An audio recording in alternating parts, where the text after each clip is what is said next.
चलो दूसरा क्वेश्चन क्या था, दलित पैंथर। दूसरा क्या है, दलित पैंथर्स नाम है, ठीक है।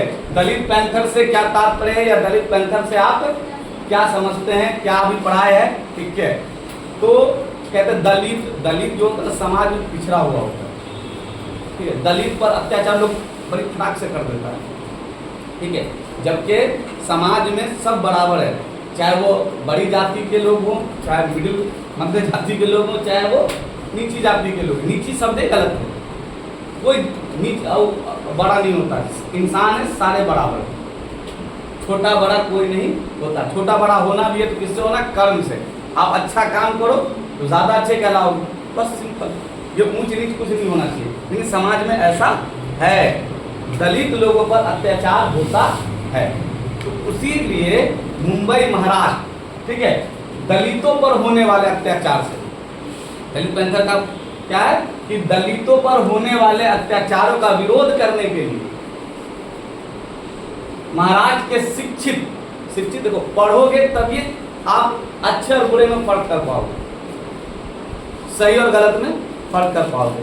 अगर आपको जानकारी ही नहीं रहेगी, जानकारी का अभाव रहेगा, तो आप किसी बुरे के खिलाफ कैसे विरोध करोगे।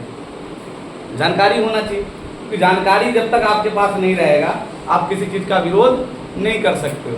विरोध करोगे जानकारी ही नहीं रहेगी, इसीलिए जानकारी होना जरूरी है, और जानकारी के लिए आपको पढ़ना जरूरी है। तो दलित लोग, ये कहाँ की घटना है, महाराष्ट्र की घटना है। दलित लोगों पर होने वाले जो अत्याचार थे, उसी अत्याचार का विरोध करने के लिए महाराष्ट्र के शिक्षित दलित नौजवानों के द्वारा, शिक्षित और दलित नौजवानों के द्वारा 1972 में, तब 1972 में एक संगठन बनाया गया जिसका नाम रखा गया दलित पैंथर्स। दलितों पर होने वाले अत्याचार, किस पर अत्याचार, अत्याचार का मतलब जुल्म, नाहक किसी को सताना। तो जब किसी को अगर आप नाहक सताओगे तो याद रखिए, आदमी सहते क्या करता है, एक वक्त ऐसा आता है जब उसके सहनशीलता, सहने की शक्ति, सहने की क्षमता जब जवाब दे जाएगी, तो वो फिर आपके साथ ऐसा विरोध करेगा कि आप सोच भी नहीं सकते हो। इसलिए किसी को इतना ही सताइए जितना कि आप सह सकते हैं। तो दलित 1972 में महाराष्ट्र के कुछ नौजवानों के द्वारा, युवाओं के द्वारा दलितों पर हो रहे अत्याचार को खत्म करने के लिए, दलितों पर हो रहे अत्याचार का विरोध करने के लिए वर्ष 1972 में क्या किया गया, एक दल का गठन किया गया, या एक समझ लो किसका, एक संगठन का गठन किया गया, जिसको हम दलित पैंथर्स के नाम से जानते हैं, या दलित पैंथर्स कहते हैं।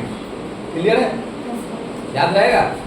अब उसका ऑब्जेक्टिव क्वेश्चन है, बहुत आसान क्वेश्चन है, बहुत भारी नहीं है, एकदम आसान से आसान क्वेश्चन है। बस आपको एक जवाब देना है, एग्जाम में 1 नंबर का पूछेगा। पहला है सूचना का अधिकार संबंधी कानून, ठीक है, सूचना का अधिकार संबंधी कानून कब बना, ठीक है। तो कब बना, 2005 में बना। कब बना, सूचना का अधिकार संबंधी कानून कब बना, 2005 में बना। कोई भी पूछे आपसे कि सूचना का अधिकार संबंधी कानून किस वर्ष बना था या किस वर्ष स्टार्ट हुआ, तो क्या लिखिएगा, 2005। ठीक है, ये हो गया। दूसरा है भारत, पहला हो गया ना, पहला। दूसरा, भारतीय राष्ट्रीय कांग्रेस का गठन कब हुआ था। भारत में भारतीय राष्ट्रीय कांग्रेस, जिसको भी हम लोग संक्षेप में कांग्रेस कहते हैं, इस कांग्रेस पार्टी की स्थापना किस वर्ष हुई थी, तो उसकी स्थापना वर्ष का नाम था 1885। यानी कब हुआ था, 1885 में भारतीय राष्ट्रीय कांग्रेस की स्थापना हुई थी या की गई थी। ठीक है, दूसरा हो गया।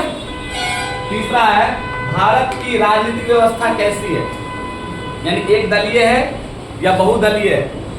तो भारत की जो राजनीतिक व्यवस्था है वो बहुदलीय व्यवस्था है। कैसी व्यवस्था है, बहुदलीय। कौन सी, बहुदलीय व्यवस्था। कौन सी व्यवस्था है, बहुदलीय, यानी बहुत से दल हैं जो राजनीति में भाग लेते हैं। ठीक है। तो इसीलिए भारत की जो राजनीतिक व्यवस्था है वो कैसी व्यवस्था कहलाती है? बहुदलीय व्यवस्था कहलाती है। तीसरा हो गया। चौथा है सूचना के अधिकार आंदोलन की शुरुआत कहाँ से हुई थी, यानी किस जगह से हुई थी या किस राज्य से हुई थी। ठीक है, तो सूचना के अधिकार, जैसे यहाँ पर सूचना का अधिकार संबंधी कानून कब बना? 2005 में बना। तो इसकी शुरुआत आखिर कहीं से तो हुई होगी ना। तो उस जगह का, उस राज्य का नाम था राजस्थान। क्या नाम था? राजस्थान। यानी राजस्थान एक जगह है, मतलब राज्य है भारत का, ठीक है, जहां से सूचना के अधिकार का आंदोलन की शुरुआत हुई थी। यही भारत का सबसे बड़ा रेगिस्तान भी पाया जाता है। क्लियर है? क्लियर यहाँ तक? उसके बाद है पांचवा, नर्मदा बचाओ आंदोलन संबंधित है किससे? किससे है? जानवर से, पेड़ पौधे से, आदमी से, घर द्वार से, किससे? तो पर्यावरण से। ये सब आ जाता है कि जब पर्यावरण, क्या लिखिएगा? पर्यावरण। पर्यावरण यानी नर्मदा बचाओ आंदोलन संबंधित है किससे है? पर्यावरण से है। यानी नर्मदा बचाओ आंदोलन का संबंध किससे है? पर्यावरण से है। छठा है आपका, सीमांत गांधी किसे कहा जाता है? एक तो अपने यहाँ गांधी जिसको बापू कहते हैं प्यार से, समझे, जिनका पूरा नाम मोहनदास करमचंद गांधी है। लेकिन एक और व्यक्ति हैं जिनको गांधी कहा जाता है, लेकिन कौन सा गांधी? सीमांत गांधी। कौन सा गांधी कहा जाता है? सीमांत गांधी। उनका नाम है खान अब्दुल गफ्फार खान। क्या नाम है? खान अब्दुल गफ्फार खान। क्या नाम है? खान अब्दुल गफ्फार खान। ठीक है, जिनको सीमांत गांधी के नाम से जाना जाता है। क्लियर है? सातवां है अमेरिका के पहले अश्वेत राष्ट्रपति कौन थे? यानी काले राष्ट्रपति कौन थे? ठीक है, अश्वेत राष्ट्रपति कौन थे? तो अश्वेत राष्ट्रपति जो थे सबसे पहले अमेरिका के, उसका नाम है बराक ओबामा। क्या नाम है? Barack Obama. क्या नाम है?